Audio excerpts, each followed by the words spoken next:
Hi everyone, I hope you're doing well. Today we have a mini watercolor painting tutorial with these two very simple summery field paintings. I haven't painted with watercolors in forever, and to be honest, I was feeling extremely rusty, so much so that I had to start this video over because I wasn't happy with the first painting I did, but I'm much happier with these two little paintings after I started over, and they are both very fast and easy to paint, only using a few colors. So I'd encourage you to give them a go, even if you're new to watercolors or haven't just painted in a while like me. But anyway, we'll start with this more landscapey painting on the left side. I didn't do any pencil sketches today. I just drew these two loose rectangles to keep the two paintings roughly the same size. However, if the blank page freaks you out, go ahead and draw any guidelines or separate sketches that you think would help you to feel more comfortable.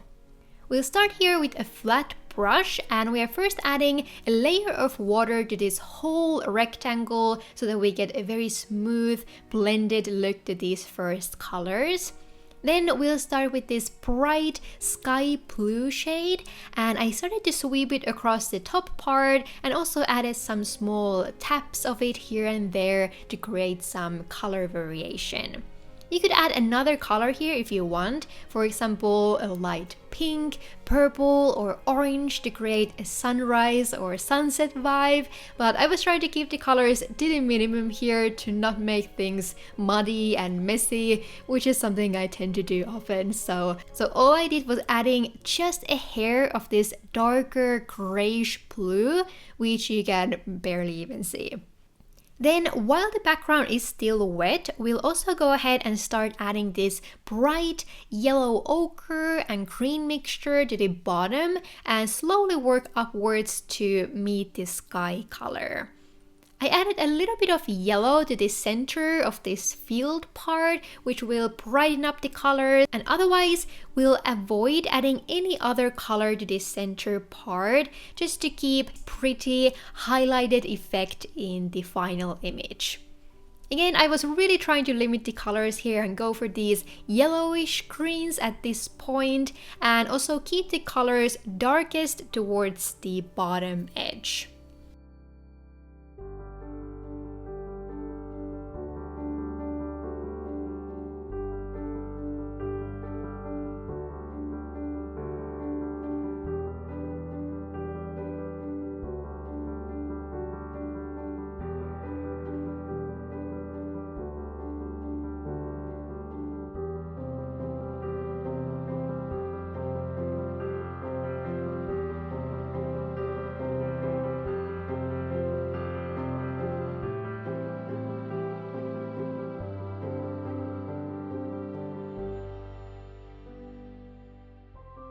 So here the background is still slightly wet, so next we'll add these first faraway tree or forest shapes along the horizon line.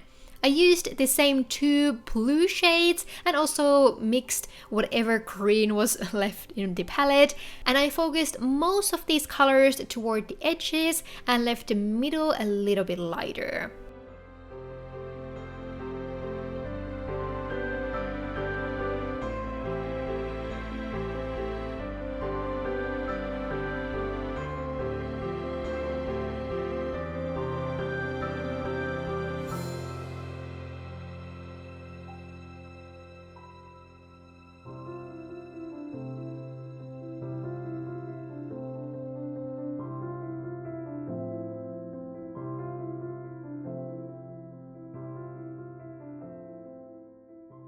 But after doing that, I felt like the bottom of the field was not dark enough, and I wanted some of the colors to still blend with the background colors. So I chose to go over these drying parts with some darker green shades. You can see that this caused a bit of separating or pooling, whatever you want to call this, here in the middle. I was trying to create these almost diagonal shadows to the field, but these darker green shades were not really blending with the lighter colors anymore. more.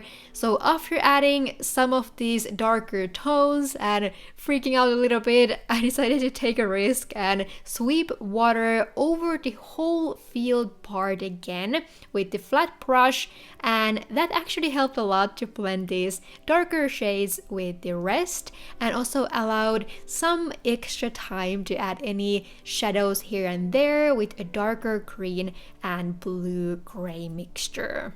I would love to pretend that I know what I'm doing here and that all these strokes and colors are intentional, but the truth is that I rarely feel like that when painting with watercolors. There's always this element of surprise with them, and something might end up looking very different than what you intended when the colors just keep traveling on the page and blend with each other. But this is definitely something that gets better with time and practice, so just keep trying and you'll slowly learn the ways your paints and papers work.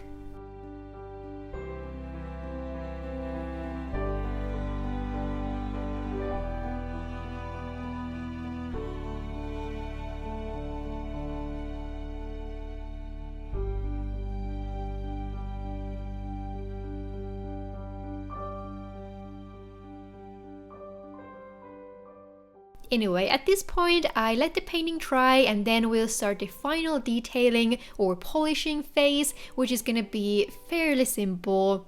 So first, I thought we could add a few of these darker trees along the horizon again, and I used these dark grayish green shades towards the edges and then blended a little bit of the same brighter yellow ochre shade towards the trees in the middle, kind of to add some sort of sunlight effect. I switched to a smaller detailing brush so that I was able to create a little bit sharper shapes for the trees. I wasn't going for any particular tree shapes here, so pretty much any smudgy shapes will work. And then I continued taking these green shades also to the field to add any final shadows or crease strokes here and there.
Again, I wanted to keep this painting very simple so that any experienced levels can try this out without being too overwhelmed. So here you could add more or less details, like you could even go for some animals or birds in the sky, or you could definitely just leave the painting like this and call it a day. But if you happen to own a white gouache paint or white marker of some sort, you could add a few white dots around the field to resemble some white flowers.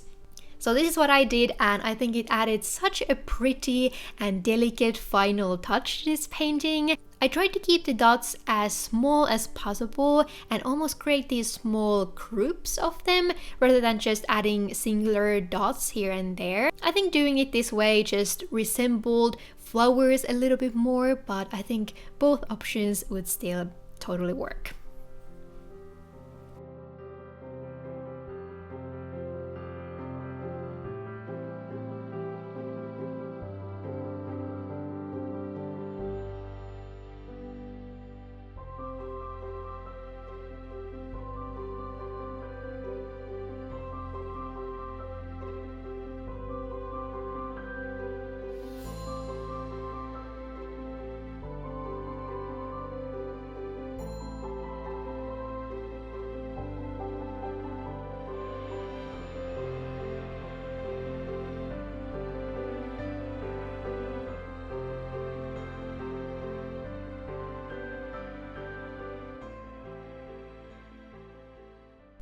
But after that, we have finished the first painting, and now it's time to jump to the second one, which I think will be even easier than this first one. I'm always so stressed when I start the second painting in these videos, because if it doesn't work out, I have to start all over again. So that's also one reason why I chose this very loose and fun flower field painting next. We'll start the exact same way by first applying a layer of water to this whole rectangle, and then we'll start adding some different colors here. I started from some of these lighter colors that I added towards the top part. I wanted there to be some blue and yellow ochre peeking from under the other shades, and then we'll move on to some darker greens and grays when we move to the lower parts.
You don't need to be super careful here or anything, but I did try to leave some dots and stripes that would show in the final image so that the whole bottom part wouldn't be too blended or smooth to the point that it would remove all of the texture and color variation.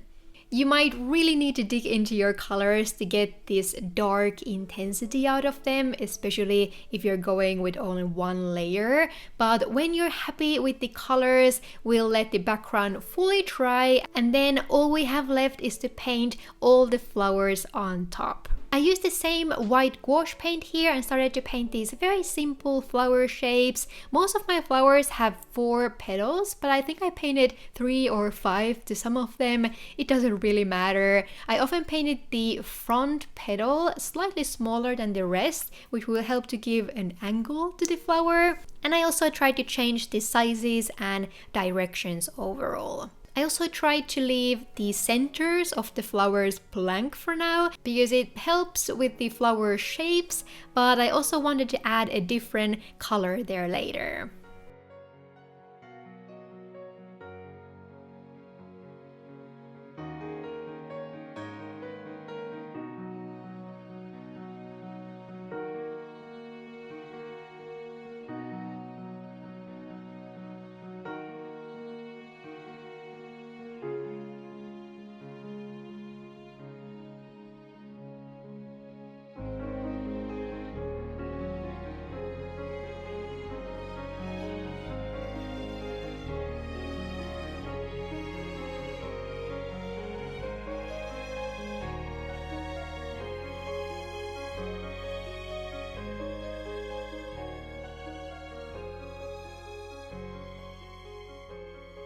So when you're happy with the amount of flowers, we'll finish things off by adding some dots all over this painting. I used this method that I always use to create stars for a night sky, which is dipping a small brush into the white paint and then hitting it with a pen or another brush over the painting. This creates very fine dots that fly all over the painting, so you might want to cover the first painting or anything else around your desk, and then you can always add bigger dots here and there with the same brush if there are any areas that still need it.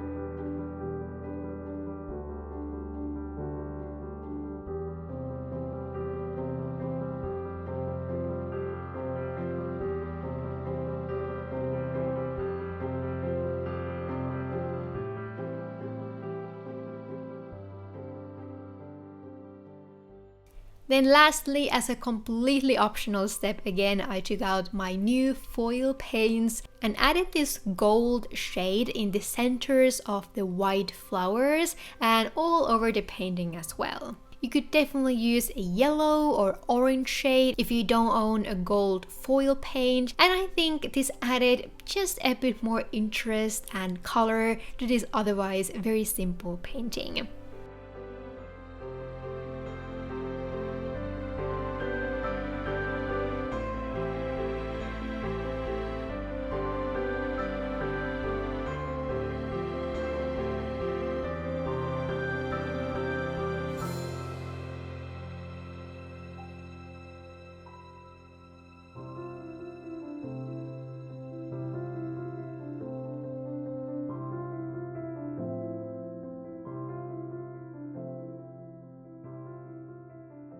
I also added a few light lines with the detailing brush to maybe resemble some sharper stems, but that is also not necessary. I mean, you can barely see what I did here. And then when you're finally happy with the amount of white dots and flowers, we can put down the brush and announce these two paintings ready.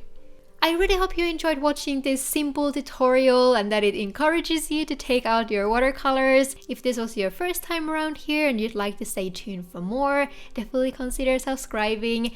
And I think that's all for today. Thank you so much for watching. I hope you're having an amazing day or night wherever you are, and I'll see you in my next one. Bye bye!